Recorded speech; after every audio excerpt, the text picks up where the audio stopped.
So tonight's class, as always, is dedicated in memory of Yitzchak Tzvi ben Yosef, memory of his soul, and also the Leib Gedalia ben Yitzchak Isaac, who's Michelle sitting Shiva now. So we're learning instead of at home, so we're learning in his memory as well. Okay, so good evening, everyone, other from Stony Brook and from Norway and from all over the world. Baruch Hashem. The weather, we're in Norway or in Stony Brook? Yeah. The weather here in Florida is beautiful.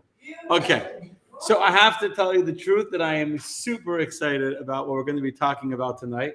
Not only because joy is one of my favorite topics, which it is, and if you're familiar with Hasidim and Hasidic Jews, one of our trademarks is joy. Living Judaism with joy, which is one of the most obvious differences that people notice from the Orthodox rabbis they grew up with in New York. I don't want to date anyone in this room, but a few years ago, when you're growing up in a more gloomy, dark, I don't use the word dark, that's not the right word, more restrictive, more serious kind of practice of Judaism than the joy that you see in Chabad and in general in the Hasidic community. So, today is Chai Elul. Today is the 18th day of the month of Elul, which is a very special day on the Chabad calendar because it's the birthday, the double birthday of both the Baal Shem Tov, who was the founder of the entire Hasidic movement, and it's also the birthday of the Alter Rebbe, Rabbi Shneur Zalman of Liadi, who was the founder of Chabad. So tonight's not going to be a class on Hasidus or on the Baal Shem Tov. We're going to stay to our mission and talk about the joy of Sukkot, which is called Zman Simchatenu, the time of our rejoicing, or the holiday of our rejoicing. But it happens to be a beautifully, divinely planned fact that tonight we're talking about joy, when one of the main primary innovations, if you will, that the Baal Shem Tov brought to Judaism, even to mainstream Judaism, we can't call it an innovation. He didn't invent it, but he focused and refocused the awareness of the Jewish people that Judaism needs to be done with joy, and we need to serve God with a happy heart, with a joyous heart, with joy in our actions.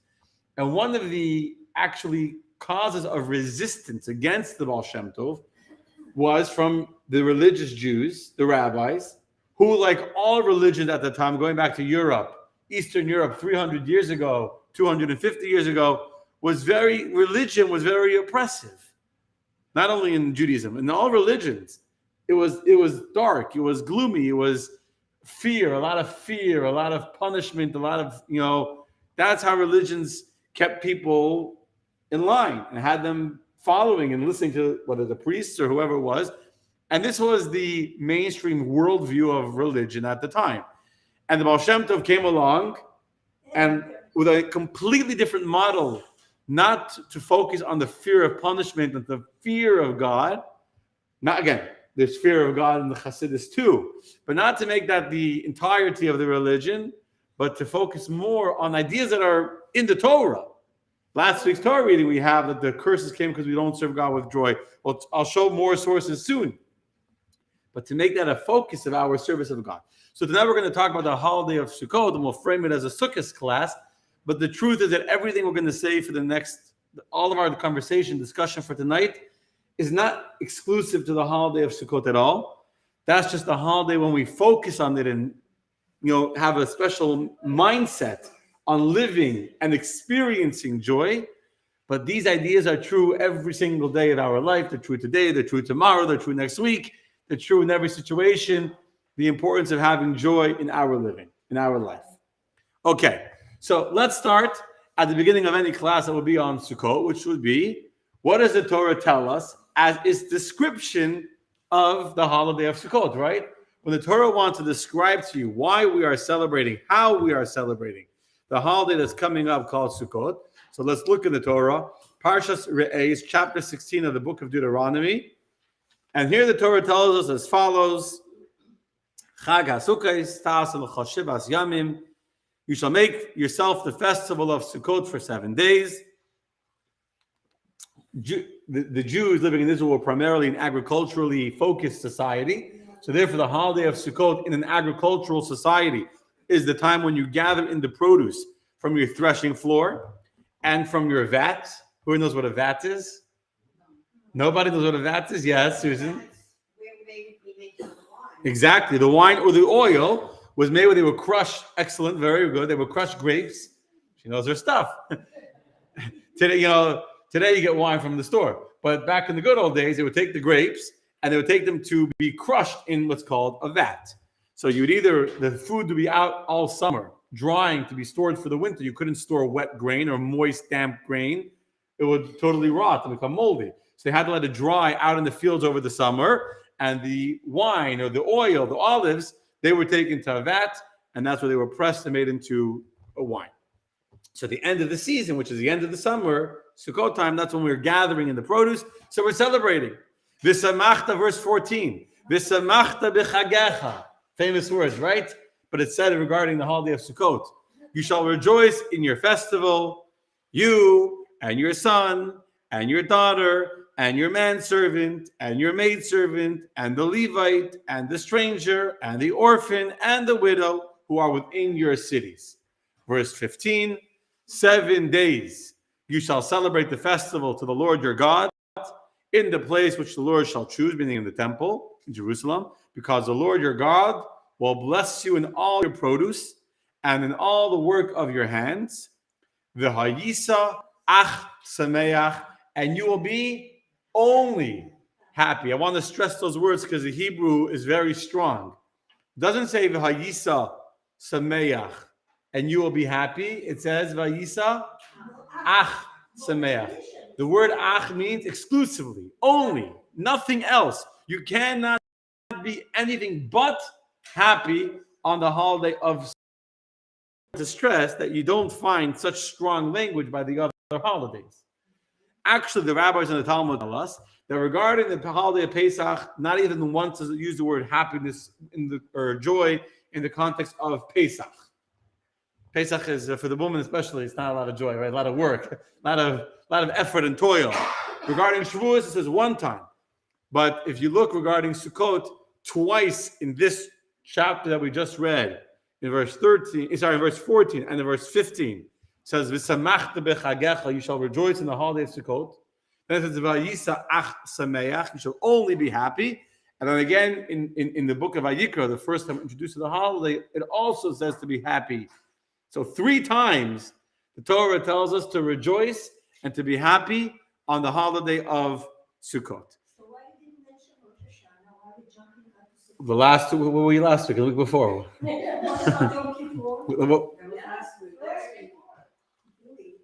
Really? Yeah. Actually, yeah. We still love you. Don't worry.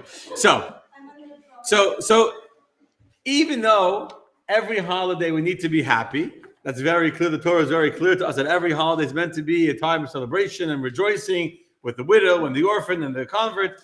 But it's also very clear to us in the Torah that the holiday of Sukkot is a time exclusively and especially focused on joy.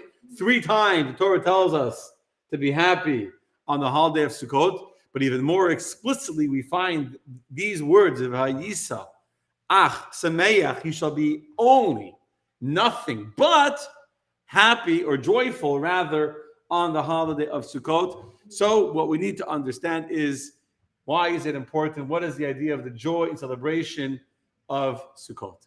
I should just point out, side note, that happy and joy is not the same thing. And the word simcha is really joy, even though it's very often mistranslated as happiness. And I've even used that mistranslation myself in the last few minutes. It's really joy, but let's not get into that right now. Okay, so good evening, everyone that's watching from all over. Thank you for saying hi. Okay, and hello, everyone that's watching. So the importance of being happy when you're doing a mitzvah, when you're doing anything, today is self-understood. Right? Today we all understand the importance of living with happiness and joy. Go to any psychology class, go to any self-help, any kind of growing. Tell yourself happy words and be happy, be joyful, don't be sad. And it's very easily understood why this is so. The Alter Rebbe in Tanya brings a very good and very powerful example to explain the importance of joy in our service of God from a wrestling match. Again, the Alter Rebbe's birthday is today, so let's quote from the Alter Rebbe in Tanya. The Tanya, which chapter you guys holding in Tanya and T? We're up to 28, 29. Okay. So there's a chapter where the Alter Rebbe, 28, 29, there's a chapter 25, where the Alter Rebbe gives an example of a wrestling match. And what's the example? You have two wrestlers. One is a stronger one, and one's weaker. But the stronger one had a bad day. What happened that morning? I don't know. His wife screamed at him. I'm gonna get in trouble. I don't think my wife screams at me because I use that example. Never mind. His kids, his teenage daughter. No, I don't use that example. I don't know. He stubbed his toe. Whatever. He's in a bad mood. And he's feeling down. He's feeling depressed. He's not in the mood. He's feeling depressed about whatever he's feeling sad about. So you have a wrestling match between the guy who weighs 400 pounds, who's a sumo wrestler, and the guy who's 200 pounds. But the guy who's 200 pounds is in a good mood and he's like jumping and pumping. He's ready to go. And the big guy is feeling, not in the mood. He's feeling bad and lazy and sad. Who do you think will win the wrestling match? The happy guy. Even though if you were to put them on paper, the guy who's bigger, stronger, more experienced should win. But being bigger, stronger, more experienced, if you're not in the mood and you're feeling depressed and you're feeling sad, you can't win anything. You're going to lose to the smaller guy who's in the right frame of mind, who's feeling happy and joyful. This is obvious. You don't need to, we all understand this. And that's why the Alter Rebbe, who, again, his birthday today, talks so much in the Tanya. There's a few chapters dedicated to removing any kind of depression from your heart, any kind of worries from your heart, things that the Yetzer Hara, the evil inclination, loves to use to pull us down, to make us depressed, to make us heavy and lethargic. And the Alter Rebbe talks at length about the importance of joy in our service of God. So we understand this. Without happiness, we can't succeed at anything, and we need to have joy in our service of God. This is why, by the way, one of the most famous verses in all of Tehillim and all of Psalms is a verse talking about joy. What's one of the most famous verses in all of Tehillim and all of Psalms? It's from chapter 100. If you look in chapter 100, those who have papers over here in the room in front of me, you see it in front of you. It's a song of thanksgiving offering. This was what they would say when they would bring the thanksgiving offering. Shout out to the Lord, all the earth. Ivdu es Hashem b'simcha ba'ol lefanav birnana, which means serve the Lord with joy, come before him with praise. These words are famous words. There's many songs about this. There's many explanations and articles and essays and teachings about this idea that we need to serve Hashem with b'simcha. We need to serve Hashem with joy. This is a very clear and very important topic. We need to serve God with joy, because without joy, our divine service will not be successful. Right? If you want to serve God effectively, if you want to serve him properly, you need to serve him joyfully. You need to serve him with happiness. Okay. Now, what do we see from this? Simcha. Okay, so what do we see from this? Something fascinating. If you pay attention, there's something fascinating here. In American society, what is happiness? Drinking. No. In America, happiness is an end unto itself. I do things to be happy. I'm looking for happiness. I deserve happiness. I'm entitled to happiness. And so we do things that will make me happy. There's a whole Marie Kondo, whatever, right? If it doesn't spark joy, you throw it out. I don't know, the whole we look for happiness. If I'm happy, now I made it. Happiness is a goal. What is the Torah telling us very clearly? King David is telling us something very important over here. Happiness is not an end unto itself. Happiness is a tool by which you can fulfill your mission. You serve Hashem bisimcha. You need to serve God with joy. The joy is not the purpose. The joy is not the goal. The joy is the means to get to the purpose. This is a huge difference between the way American society sees happiness as an objective, almost a god, if you will, in and of itself. It makes me happy. I don't need another reason why I'm doing something. It makes me happy is the best reason you can give today in America. It makes me feel good. Torah is telling us happiness is very powerful as a tool by which you can do what you were created for. It's not the end, it's not the objective, it's the vehicle and that which helps us reach and achieve our objective. Example, it's like making money.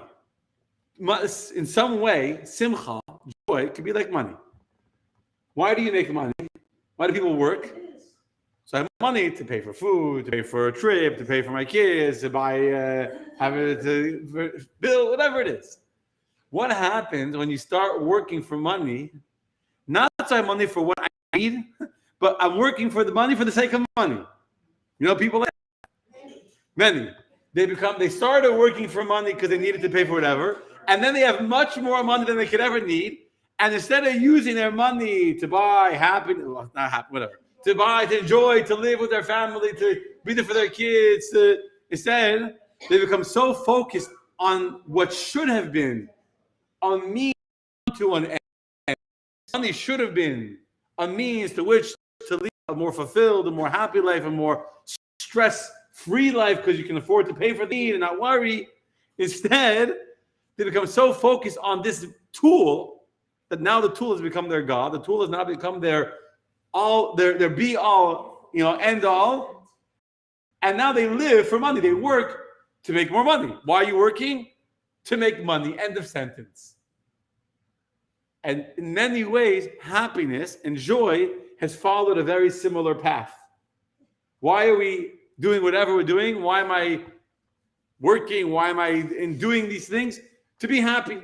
Instead of saying, I need to be happy to live a fulfilled life, to be a more healthy husband, a more healthy spouse, a more healthy parent, a better Jew. Instead, happiness has become an end unto itself. So this is the first point about true joy, true simcha, is to recognize it's powerful, but it's a powerful tool. It's not an end unto itself. Okay, make sense? Yes? Okay. Now, there's another critical difference between the way America or society views joy and happiness and the way Torah is viewing happiness.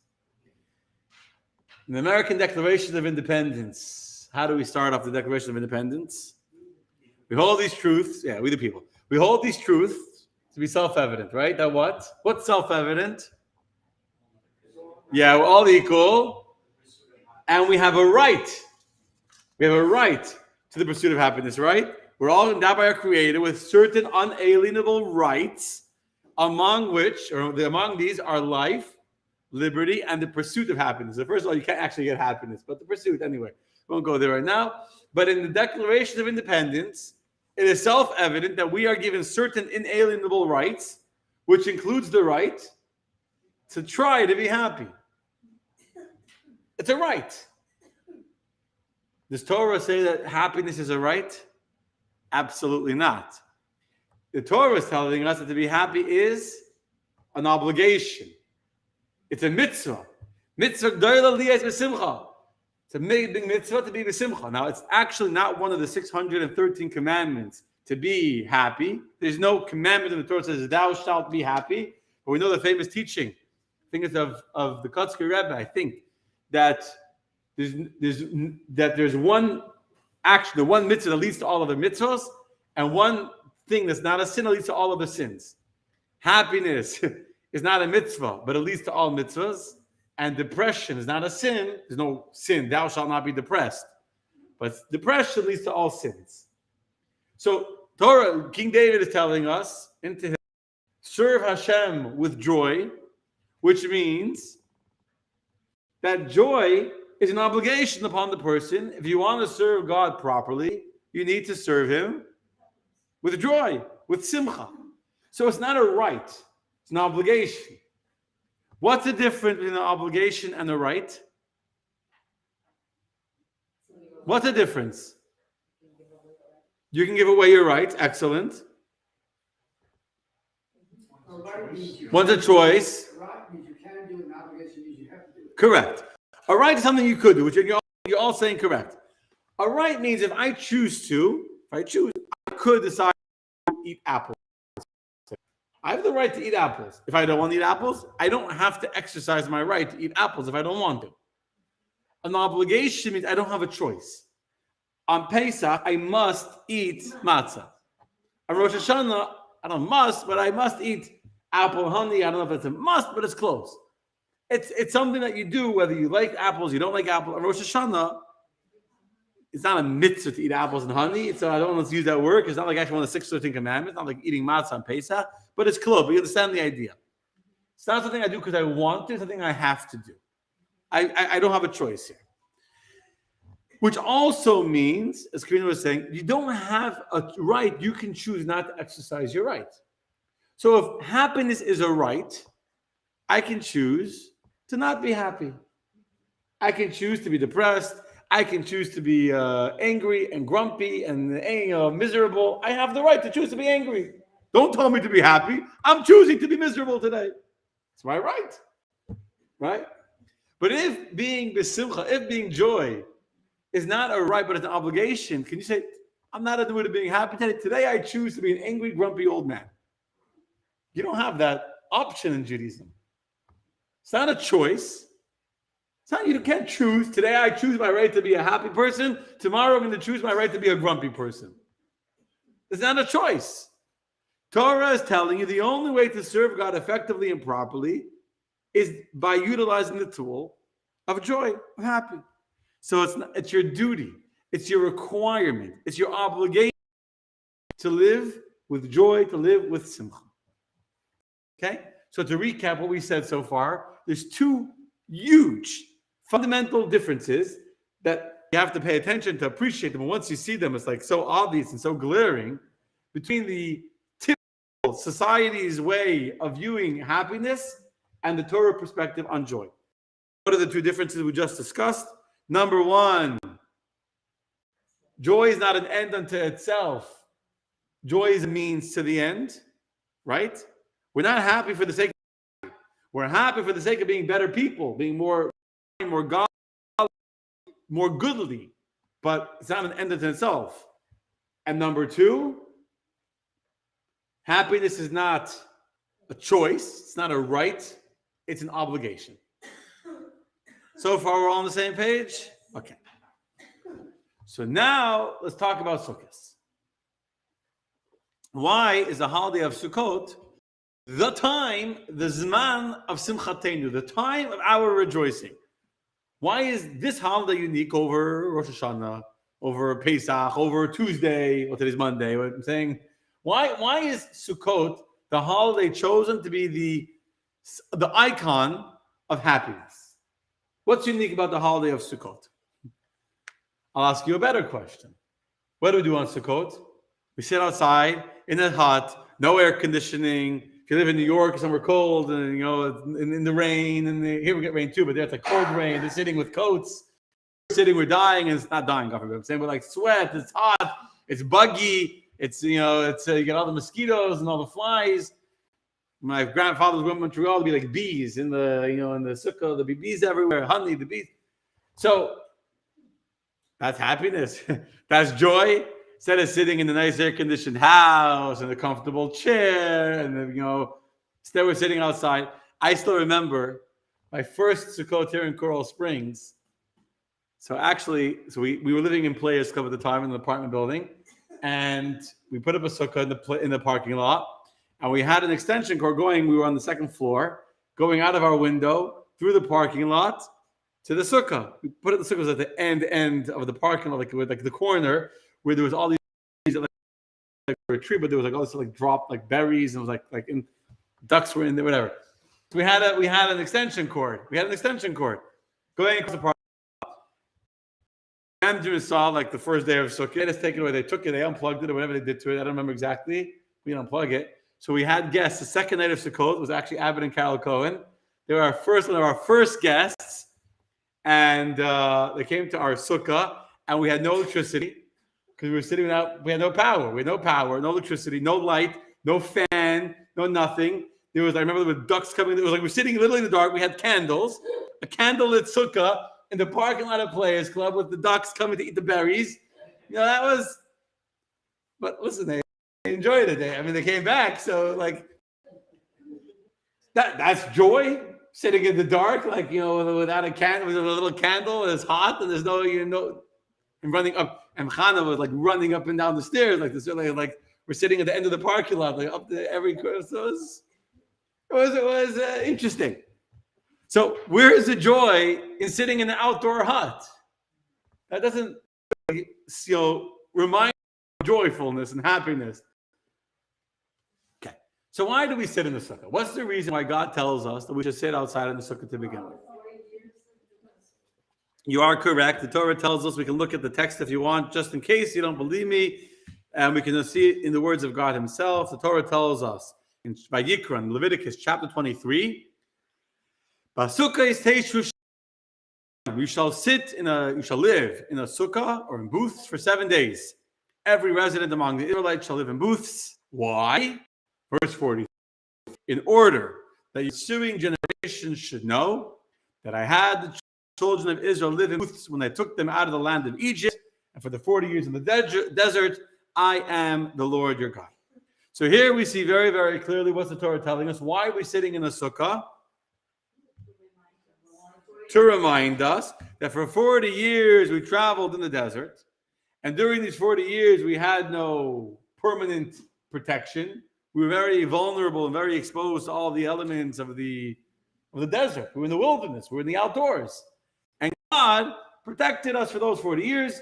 Either he literally built huts for us that traveled with us during those 40 years, or it reminds us of the clouds of glory, two opinions of the Talmud. The clouds of glory that protected us. So that's why we sit in the sukkah. So if you had to answer in one word, based on what we just said, why are we sitting in the sukkah on Sukkot? What's the one word answer in English? What? No, right? It's an obligation to sit in the sukkah. What's the Torah telling us? Why do we have the obligation to sit in the sukkah? To remember you're close. A better word than that, but you're on the right track. To remember what? Or to honor what? What are we remembering? Tradition. We're remembering what? We left Egypt, the Exodus. God gave us clouds of glory. God gave us the bread from heaven. God gave us the traveling well of Miriam. God protected us from our enemies. He protected us from the rodents and the wild animals of the desert. Our clothing didn't wear out. Our shoes didn't wear out. Okay, so one word. What is all of that? Gratitude. And one we just said in a lot of words is gratitude, right? He's paying attention, right? Let me say that again. The Torah told us you should dwell in the sukkah to remember how for 40 years I took you out of Egypt and I gave you food, I gave you water, I didn't let your clothing, well, that's not in that verse, but in last week's Torah reading, we read how our clothing didn't wear out for 40 years, our shoes didn't get worn out from all 40 years. Traveling 40 years, you know how many pairs of shoes you'd have to go through? Kids go through shoes once every 3 weeks. You know, like, well, the back to school. Yeah, there's no back to school sales for shoes in the desert because the Jews' shoes never wore out. They had traveling that them. Glory protected us from all the animals of the desert, from the snakes and the scorpions, and it smoothed the road. It made the road paved. There was no hills, there was no ditches, there was no valleys. Everything was paved, smooth, nice, easy to travel. It was what kind of pavement, Steve? Pavement, concrete. I don't know what's one better for your knees. What's better for your knees, pavement or concrete? Asphalt. Okay, it was like an asphalt. It was easy on their traveling. It was everything was good for them. So we remember that by sitting in the sukkah, we're sitting outdoors, not in our home, to remember how when the Jews were traveling in the desert, God protected us and took care of us and fed us and sheltered us. So in one word, what is the feeling we're supposed to feel on Sukkot? Gratitude. We're supposed to feel gratitude for how God took care of us for 40 years in the desert. Yes? Okay. What is the opposite of gratitude? I know I'm making you think a lot tonight. I apologize in advance. What is normally comes for entertainment and then actually making your brains work. So what's the opposite of gratitude? Robert says entitlement. Anyone want to argue with him? He's right. Robert's on fire tonight. The opposite of gratitude, I see online people saying, Yuki said gratitude. Very good, Yuki. So, Yuki, what's the opposite of gratitude? Well, ingratitude, I don't know if that's really a word. Is that a word? I don't think so. Ungrateful. But even more than the opposite emotion of feeling thankful and grateful is entitlement. Entitlement. What's entitlement? I deserve it. Okay, let me go the other way. What does gratitude mean? Why does someone feel gratitude? Why do I feel thankful to you when you give me something? Because you don't have to. Correct. You don't have to. I'm thankful to you because you went out of your way. You did something that you didn't have to, but you chose to. Gratitude means I appreciate you didn't have to do it, but I'm appreciative. Let me give you an example.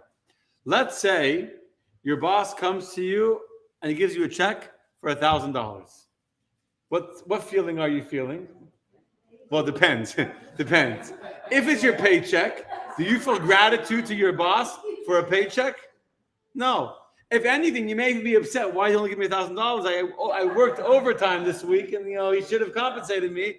And why is Joe getting paid $2,000 and I'm getting paid $1,000?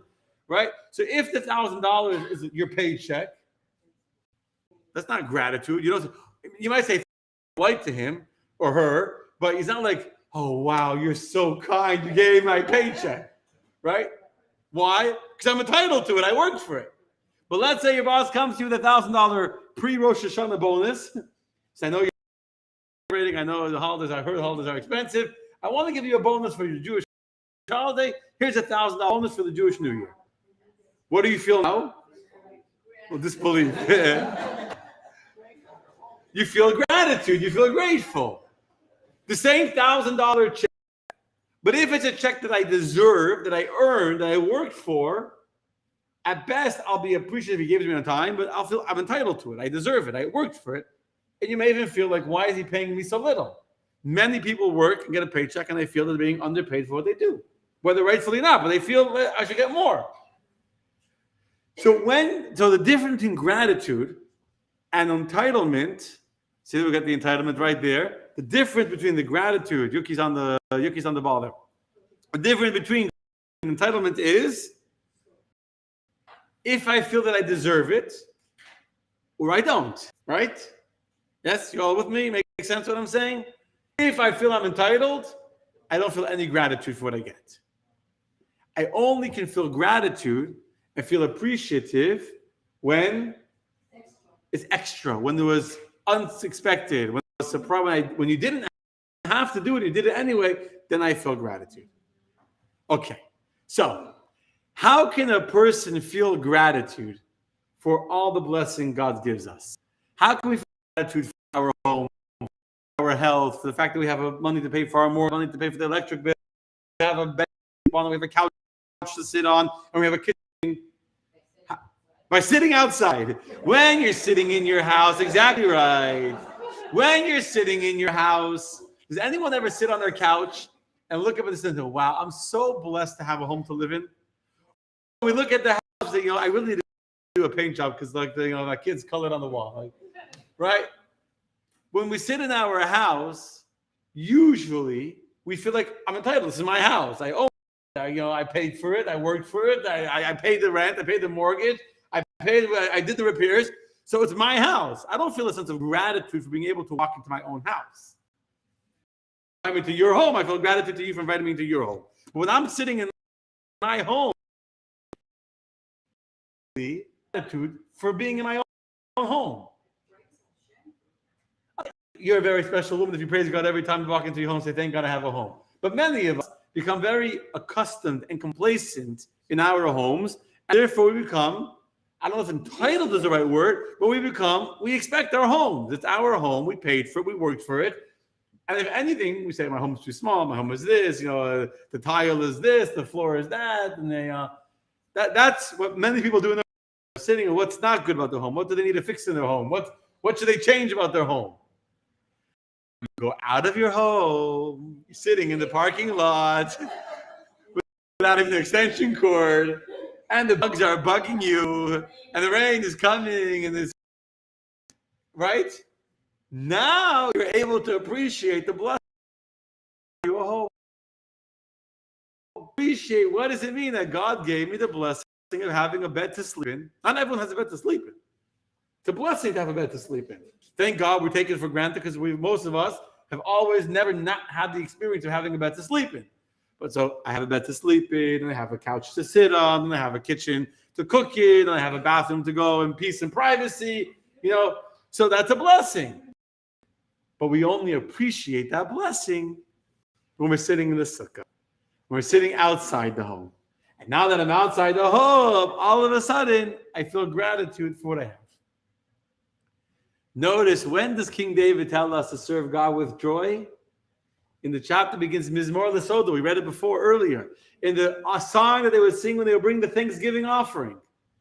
The secret to having joy is having happiness, is having gratitude.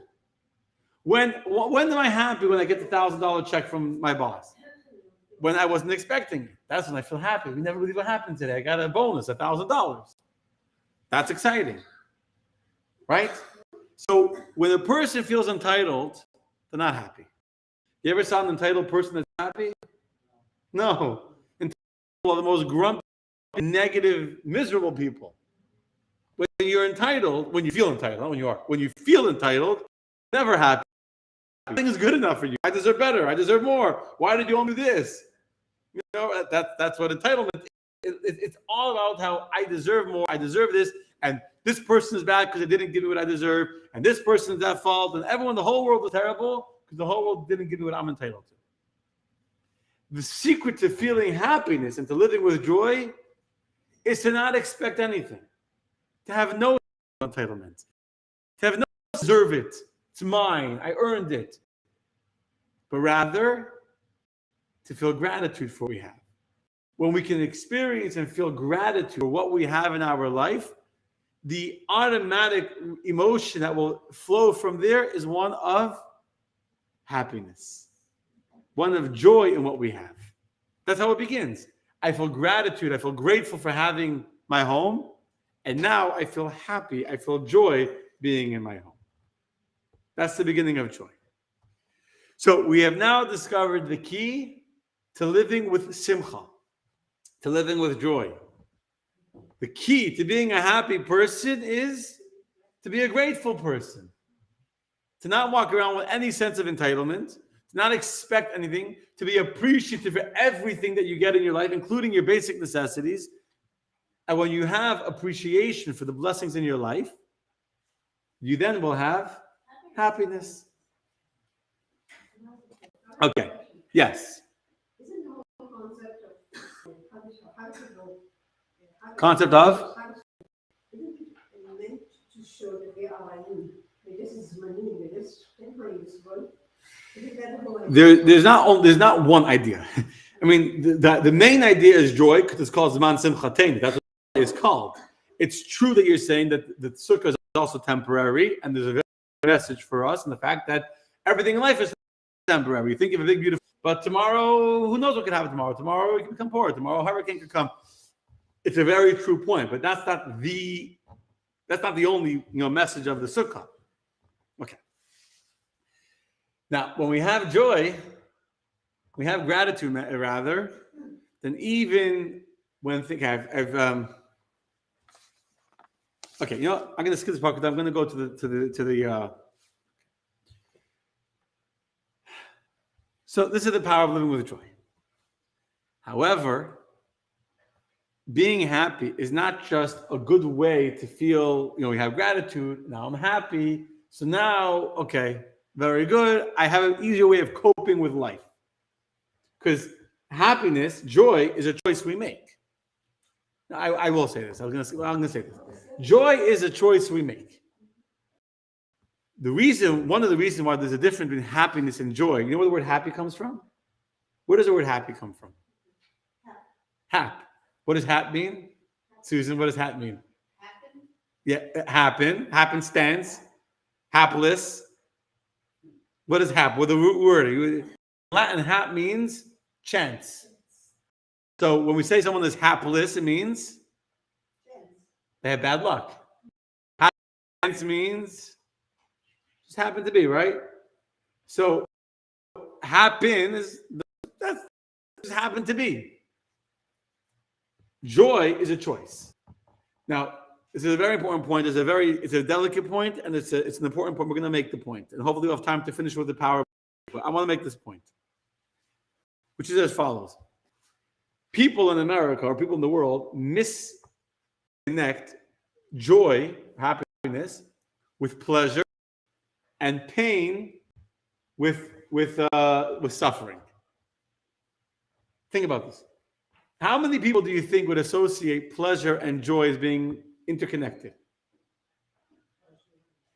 Let me ask you, by raising hands, do you think that pleasure, things that you enjoy, pleasurable experiences, and joy are interconnected? Yes. You're in that category. You say no. So many people think that the way to come to joy is by doing things that you are pleasurable, that you enjoy. If you enjoy things, if you do something that makes you happy, that's what, if you do something pleasurable, that'll bring you happiness. But the truth is that pain and pleasure have nothing to do with joy and suffering, happiness and sadness. Because happiness and sadness are choices we make in how to tell ourselves stories, and pain and pleasure are physiological experiences. So let me give you an example here from Rabbi Shei's Tower. It's a great example. He's describing how one day he's walking up the stairs, and all of a sudden he's barefoot, and all of a sudden he steps on a piece of his kid's Lego. Have you ever stepped on Lego? Yeah. It's painful, right? You step on it, and there's nothing you can do about it. As you're going down, there's nowhere to go but down before I can get back up. And it kills, That moment when you step on a piece of Lego is a moment of pain. The next moment, if you say, oh, why does that always happen to me? I can't believe it. This is the fourth time this week that I stepped on Lego. Now you're suffering. Now you're suffering. You made the choice to continue telling yourself a story of how you're emotionally processing the pain you felt a minute ago. But you could theoretically say, wow, my kids have Lego toys. What a cute design they made on the floor. What a cute pattern. The pain doesn't have to associate with suffering. Let's look at the other way. Let's say you ate an entire cheesecake. Yeah? You're feeling down, you went to a wedding, whatever, and you ate the whole cheesecake, or 3 pieces of cheesecake. 3, let's say 3. Did you have pleasure when you were eating cheesecake? Yeah, you have pleasure. Does that pleasure give you any sense of joy?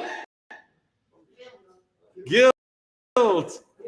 Maybe the bathroom afterwards, where you go on the scale and you're angry at yourself, right? So you experience pleasure. It didn't lead to a feeling of joy. So you can have pain. And by the way, the reverse, let's say a person's working out. Or let's say a person's building something. You're exercising. You're building a grill. And it's hard work and you're sweating. And you're out there and you're sweating and you're sweating and you're working hard and you're exercising and you lift. You beat your goal and you lifted 100 pounds, whatever it is. Or you finished a project you were doing in your yard. Was it painful to do the project? Yeah, you were sweating, you were schlepping, you were bending, you were digging, you were, hard work. But now, what do you feel from that hard work? Tremendous satisfaction, pleasure, joy.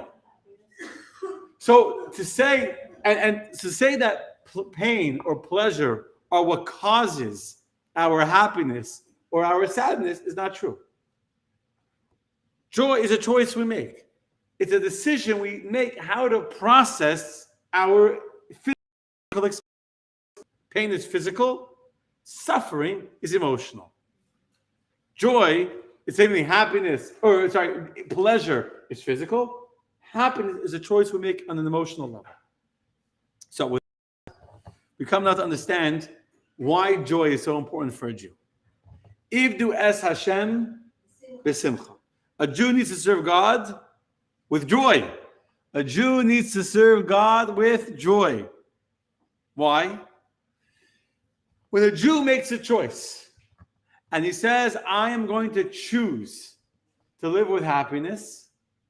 That choice not only helps the Jew himself have more strength, more ability to cope with the reality he's dealing with, which is obviously true, as we already said much earlier tonight, right? When you're in a happy mood, even when a person is dealing with challenging situations, when they choose to emotionally process the challenge with happiness, they have strength to deal with it, to cope. If you choose to tell yourself a narrative of suffering, then it's much harder to deal with the challenge. You feel overwhelmed by the challenge. But not only does our choosing to have happiness in difficult situations help us cope, the joy we feel actually changes the reality as well. It doesn't only change our perception, the joy we choose to feel actually changes the reality of our experience. And I'm going to start explaining this with a statement from the Zohar. There was once a chassid who came to the Rebbe. His name was actually Rabbi Zalman Gerari. And he was venting to the Rebbe about a very difficult situation he was struggling with. Whatever the situation was, he was struggling. He was venting how he had these problems. And the Rebbe got off his chair, went to the shelf, took a Zohar, Book of Kabbalah, off the shelf, opened to the page and told him to read. And I have here the English translation of the words of the Zohar. We can read it together. If you're sitting in the room or you're on my personal page, you can read together from the Zohar. Volume number 2 from the Parsha of Tzitz, actually, page 184. And there it says, Tachazi, come and observe. Our world is always ready to receive the spiritual flow that emanates from above. The upper world provides in accordance with the state below. So our world receives from above, but in above, they're going to give in accordance with the state below. If the state below is joyous, and correspondingly, abundance flows from above.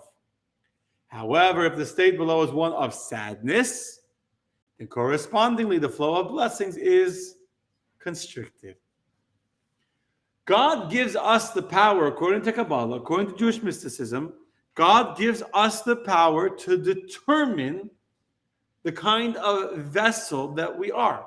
So not only is joy a tool to help us serve God better, joy is actually a tool to make us more open to receiving blessings from God. It's a double-edged sword.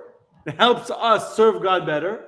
Joy helps us cope and to deal with our reality and our issues in a healthier, happier way. But joy is also a tool that inspires God to give us more. And that's very, very special. That's very, very special. So, I'll tell you a story. There's a few stories on this idea, but the one with a chassid, a Jew, who was a follower of the third Chabad Rebbe, the Tzemach Tzedek. And it was during the holiday of Sukkot, and his son became deathly ill. So much so the doctor said that he's left to live. Like they didn't see anything that they could do for him medically. There was nothing they could do. Call on hospice. There's nothing more that we can do for him medically. So what does a chassid do at a time of despair like this when his son is at death's door? He ran right away to go to the Tzemach Tzedek, to his Rebbe, the third Chabad Rebbe. He came, it was the last day before Simchas or Hoshana Rabbah. He came, and he went into the Rebbe's office, even though the Rebbe was not seeing private meetings during the holiday. He told the secretary, it's a matter of life and death, my son is dying. So he let him in, he comes into the Rebbe's office. He starts to pour out his heart to the Rebbe about his son's situation. He was crying. And the Rebbe gave him some kind of a blessing, and they sent him out.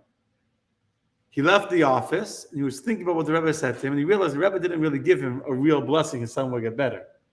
He gave him something generic, have a good jump. I don't know the exact words were, but basically he realized the Rebbe's blessing was a non-blessing. The promise, the blessing that your son will get better was not there. And he realized my son's not going to make it. If the Rebbe didn't give me a blessing, my son should get better, it's over. Now, that night was already Simchas Torah. It wasn't time to travel back to his family. So he went to the room, into the shul of in Lubavitch, where the Tzemach Tzedek was. He took it to Hillel, and he was sitting there and saying Tehillim and sobbing, crying. His son is dying. The Rebbe wouldn't give him a blessing, gave him some fake, empty, some words that were not a blessing that someone would get better. He was crying with all of his heart and his soul and praying. Anyway, so already comes nightfall. He's oblivious. He's in his own world. And all the Chassidim come into the Simchas Torah. Our custom is on the first night, Shmini Atzeres, and we also do Simchas, we do Hakafot, we do dancing and singing and celebrations, and we dance with the Torah, and all the people are in shul, and they're dancing. And he's sitting there, he's crying. And all of a sudden, like, someone come, what's the matter? He realized, what am I doing? Today's a holiday. You're not allowed to cry. I have to be besimcha. I have to choose to have joy. And so he closed the Tehillim, stopped away his tears, and he went to go dance with all the Chassidim. He danced, and he was in a state of emotion. He danced, and and the entire next 2 days, he just danced. Anyway, after the 2 days were over, he went back. If we're going to go back to his family, he had an opportunity. Now, after the holiday, the Rebbe was having yechidus with people. It was an open time. People could come into the Rebbe's office. He got onto line, and he too came for blessing before he went back to his family. He came into the Rebbe's office, and the Rebbe gave him a big blessing that his son would be okay. He was shocked. And the Tzemach Tzedek told him, actually, I don't know if that, actually, I didn't think about it. Maybe he went home right away. I don't remember if he gave him a blessing first or he went home. Either way, he came home, and his son, he went home, expecting to see the worst. He came home, and his son had totally changed trajectory, and his son was recovering, and his son was getting better, and totally getting better. He went back to the Tzemach Tzedek. I don't know before or after. The Tzemach Tzedek gave him a big blessing. The Tzemach Tzedek told him, when you came to, he went in for a blessing. The Tzemach Tzedek told him, when you came into my office before Simchas Torah, I saw in heaven, I could only give a blessing if the blessing exists. On some spiritual level, there's some level of blessing, I can help bring the blessing down. I don't have the ability to create a new blessing that doesn't exist. There was no life left for your child. There was nothing I could give. There's nothing I could do. Came back after Simchas Torah, you came to the office when everyone came in before you left to go back home. At that time, your dancing created a new channel of blessing, created a new life for your son that didn't exist before the holiday. And therefore, now I can give you a blessing, your son will get better, and everything will be okay. Our joy has the ability to literally create transformation. And as I said, there's many stories. There's a story with the Mittler Rebbe, the second Chabad Rebbe, who had what's called the Kapel. He had a choir of Hasidim that would sing, and they also would dance and do tricks, including on horses. And his son, he had a son called Avram, who was one of the tricks, one of the performers who was very good on the horse. It was a regular Tuesday. It was a regular weekday, a Tuesday. Wasn't a holiday, wasn't a special day. And all of a sudden, the Mittler Rebbe came out. He said he wants that the choir should perform, and the performers should make tricks and go on the horses and all that. So a circus in the middle of the day, in the middle of the holiday, wasn't anything special. So they started to sing, happy song, and his son was on the horse. And all of a sudden, the horse jumped up, and his son flew off the horse and landed on his back, and he was totally out cold. And they got very scared. They thought that he had died. His pulse was very weak. He couldn't move. He got very, very afraid. He came to the Mittler Rebbe and said, your son is hovering life and death. He just fell off the horse. And the Mittler Rebbe said, keep on singing. Keep the show should continue. Don't stop. Take him aside. Keep on singing. And then he went to his room. They were singing, went to his room. A few minutes later, the son kind of woke up from got dazed. He didn't have nothing damaged. They saw just that he broke his leg. Thought he broke his spine, didn't break his spine. It was just in the days, but only his leg was broken. They came back to the Mittler Rebbe and said, the good news is your son broke his leg, but he's going to be okay. Baruch Hashem. Then I asked him, you weren't worried when you said to keep on singing? You weren't worried? Why, your son's life is in danger. You say keep on singing. So the Mittler Rebbe said to them, why are you asking if I wasn't worried after he fell? Why don't you ask me why I asked that they should start singing in the first place? It was a regular day. So he told them, the Mittler Rebbe said, I woke up this morning and I saw that my son was going to die today. I saw that there was a decree against my son. And I saw the only way to break this decree against my son was through the power of joy. And that's why after there should be a lot of singing and dancing and celebration. Everyone should be happy. And even after he fell, to keep the joy going. And that joy allowed the negative decree against my son, instead of being a death sentence, should just be a broken leg. Understand? This is one of the reasons why we focus on constantly having joy. Sukkot is especially here. The power of joy is not just that it gives us the ability to cope with difficult situations. The power of joy is it creates a new flow of divine blessing. The Baal Shem Tov, his birthday is today, has a beautiful statement. The Baal Shem Tov said that we know every gate in heaven has a key to open it. If you study the right meditations, you know how to open the gates of heaven. But we know there's this teaching it's in the Gemara that the tears of a person are like the master key that opens all gates. So if you know the right prayers, you can open the right gates. With the tears, you can open any gate. It's a master key. Baal Shem Tov said that tears are the master key to open the doors. Joy breaks down the doors. Basically, Simcha Peiretz Geder. Joy breaks all boundaries. The joy doesn't open the door. Joy breaks down the door that there's no more doorway. There's no more obstacle, no more limitation. And so this is a very, very important lesson for us. First, let's recap. First of all, we need to have an attitude of gratitude, not of entitlement. If we're entitled, we're never going to be happy. We need to feel gratitude. And if we're having a hard time feeling gratitude, what do we need to do? Take a step back, go out of your home, go into the sukkah, and remind yourself how temporary life is, how blessed I am to have a home with a bed and with everything that I have in my home, and all the blessings I have in my life. And that will remind you to feel gratitude for your blessings, appreciation. When you have that appreciation, you realize that I can be that leads to happiness. Happiness not as an end unto itself, but happiness as a means to serving God properly. Not as a right, but as an obligation. And when we live that way, we live with joy, we live with happiness, you know what happens? We literally transform our reality. Like when you give someone a gift and they show so much gratitude, what does that do to you? Makes you want to give them more. But if I give you a gift, you say, "Yeah, you deserved it." Okay, you deserved it. That's fine. I don't feel a desire to give you another gift. But if I give you a gift and you're so thankful and appreciative, and you say thank you 5 different times, wow, she will appreciate it. I want to give her another gift. By us showing God our joy and our happiness, what we have in our life, that creates a desire in heaven. We're more open, and the heaven creates a desire to give us even more and more and more. So we got to live with joy. Yes, we got to pray hard and tears, etc. But come Sukkot, Simcha, we'll talk about next week. With joy can break any boundaries. Joy can break all obstacles, all limitations. With happiness, the sky's the limit. Okay, my friends, that is the secret of living with joy, of Simchas, of Sukkot, the time of our rejoicing.